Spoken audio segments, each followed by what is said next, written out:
Hello friends, Radhe Radhe. आप लोग कैसे हैं? उम्मीद है कि आप लोग मस्त होंगे, स्वस्थ होंगे और अपने अपने कामों में व्यस्त होंगे। तो मैं आज एक कहानी सुनाने जा रही हूँ। अगर आप लोगों को अच्छा लगे तो लाइक सब्सक्राइब शेयर ज़रूर करिएगा और मुझे सपोर्ट करिएगा। एक घर में दो भाई रहते थे।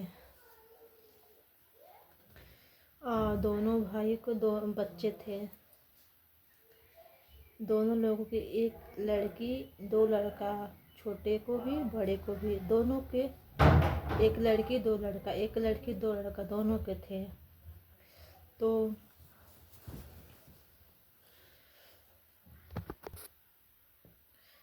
तो जो उसकी जेठानी थी वो हमेशा खेत में ही काम करती थी, और जो देवरानी थी वो घर के काम करने के बाद जाती थी खेत में। और वो कब जाती थी? जब उसकी जेठानी के आने का समय होता था घर खाने होने का, तब वो आती थी। वो खाना वाना खा के जाती थी। तो 11-12 बज जाता था। तो अब जब आती थी अपने खेत में तो बोलती थी देवरानी, जा नहा धो के आवा, खाना खा लेवल जाए। ऐसी ही रोज वो करती थी, डेली ऐसे ही करती थी अपने जेठानी के साथ।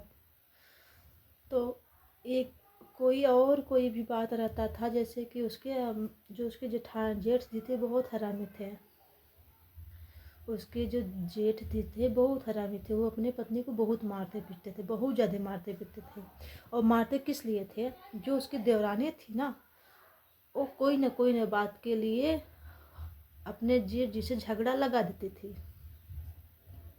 तो जेठ जी अगिया बवाल अपना फैमिली देखना नहीं चाहते थे और उसका फैमिली हमेशा देखते थे।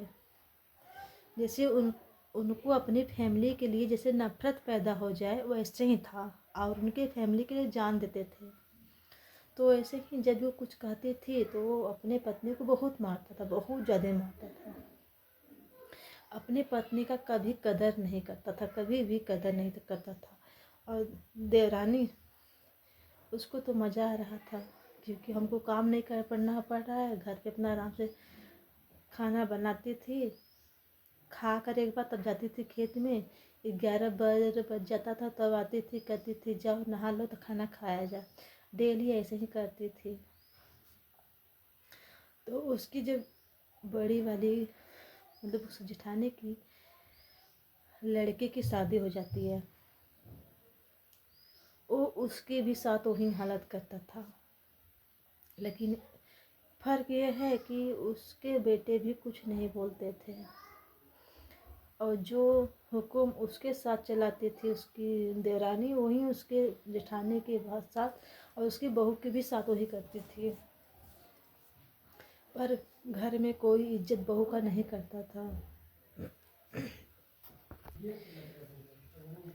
ऐसे ही बहुत दिन बीत गया। पता है, और दूसरी बात यह थी कि सब्जी अगर बहू मांगती थी बनाने के लिए कि सब्जी लाकर दे दीजिए, 4 बज गया खाना बना लूँ, तो कहती थी कि अभी खाना बनाकर क्या करोगी? अभी तो घर ही में रहना है ना, तो खाना बनाना आराम से लाके दे देंगे ना। ऐसे ही डेली वो करती थी। 4-5 5:30 बज जाता तो सब्जी लाकर देती थी। ठंडी के भी समय में, गर्मी भी के समय में। गर्मी में बात ठीक है, पर ठंडी में तो बहुत ठंड लगती है ना। पर उसको कोई फर्क नहीं पड़ता था।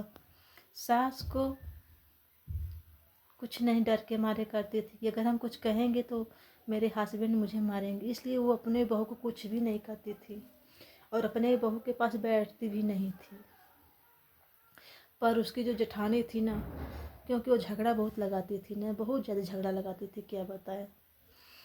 तो वैसे वैसे बहुत दिन बीत गया। फिर एक दिन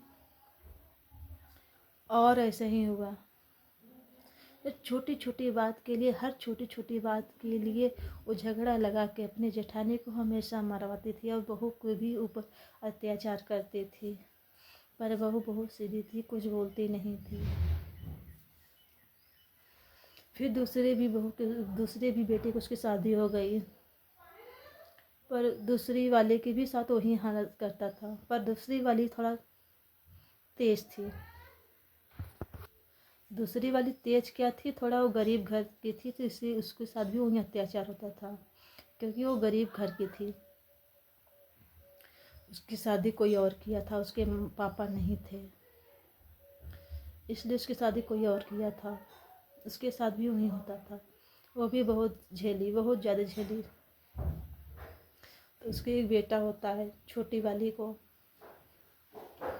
और बेटा लगभग 6-7 महीने का हो जाता है। तो छोटी वाली की तबीयत बहुत ज़्यादा ख़राब होती है, बहुत ज़्यादा ख़राब होती है। उसको डोलने के लिए शक्ति नहीं रहती है, फिर भी वो हिम्मत करके जो उसका काम था करती थी। और उसका बेटा लैट्रिन वूटिंग कर दिया था, वो गई थी धीरे धीरे दीवार पकड़ गई, जहाँ भी फेंका जाता वो गड्ढा उड़ा में, वहाँ गई फेंक कर आई। उसका हिम्मत नहीं किया कि मैं चली जाऊँ अपने रूम में, वहीं द्वारे पे बैठ गई और बेटा रोने लगा। तो वहीं उसके ससुर और बकिया फैमिली थे, उसकी देवरानी जेठानी सभी थे। और मेरी जेठानी वहाँ पे नहीं थी, रूम में थी अपने।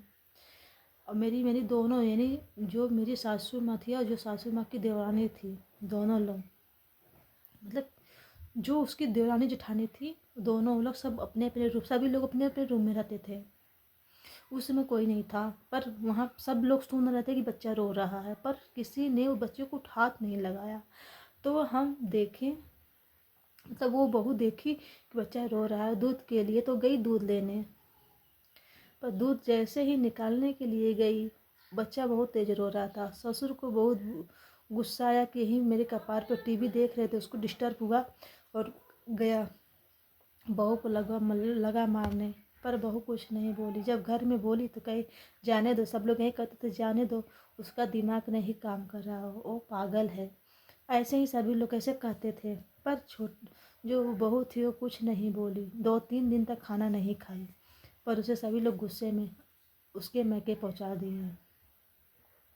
फिर भी कोई कुछ नहीं बोला कि ऐसा क्यों, कि सभी लोग यही कहते थे वो उसका दिमाग नहीं काम कर रहा है, वो पागल है, ऐसे सब बोलते थे। पर ऐसे ऐसे बहुत दिन बीत गया, लेकिन कोई कुछ भी नहीं बोलता था। अत्याचार बढ़ती चली गई, अत्याचार बढ़ती चली गई। लेकिन वो बहू करती तो क्या करती।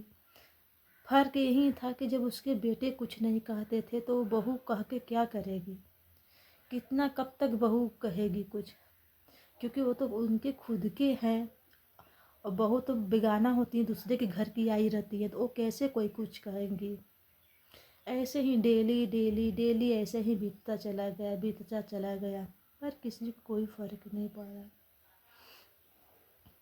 अगला कहानी हम नेक्स्ट वाले वीडियो में बताएंगे। और आप लोगों से उम्मीद है कि आप लोग मेरे वीडियो को ज़्यादा से ज़्यादा लोगों में शेयर करेंगे और हमें सपोर्ट करेंगे। हमारा कहानी आप लोगों को कैसा लगा, अच्छा लगा कि नहीं अच्छा लगा, कमेंट करके ज़रूर बताएं। और बस आप लोगों से यही उम्मीद है कि इस वीडियो को ज़्यादा से ज़्यादा लोगों में शेयर करें और मुझे सपोर्ट करें कि वो को इंसाफ मिलना चाहिए या नहीं मिलना चाहिए। ओके फ्रेंड्स, फिर मिलेंगे नेक्स्ट वीडियो में।